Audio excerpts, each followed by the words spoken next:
আসসালামু আলাইকুম বন্ধুরা। আজ এই কুমড়ো শুটকু দিয়ে আর এই পোলট্রি ঠ্যাং চামড়া দিয়ে রেসিপি বানাবো। কিরম করে বানাবো সব শেয়ার করব, দেখতে থাকো। এবার তেজপাতা দিচ্ছি ফোড়নে, এবার পেঁয়াজ দিচ্ছি ফোড়নে,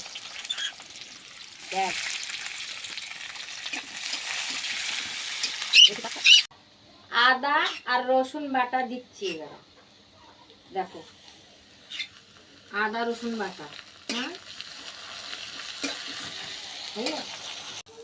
এবার জিরে মরিচ আর শুকনো লঙ্কা বাটা দিলাম। এবারে গুঁড়ো পাউডার দিচ্ছি, চিকেন মশলা।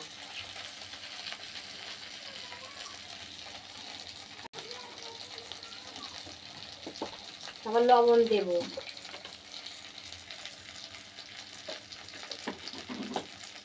তারপর টমেটো দেবো, তারপর নাড়া দেবো।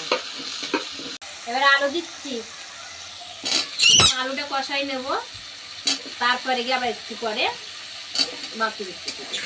হ্যালো বন্ধুরা, এবার পানি দেব। আলু তো একটু সিদ্ধ করে নেব,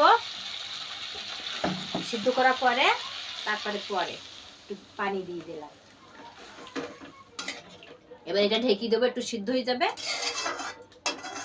হ্যালো বন্ধুরা, এখন ভিডিও বানানো শেষ হয়ে গেছে। ব্লগ ভিডিও ছাড়বো রাত 9টার সময়, দেখো আর অনেক ভালোবাসা দিও আর মোবারক। Bye bye.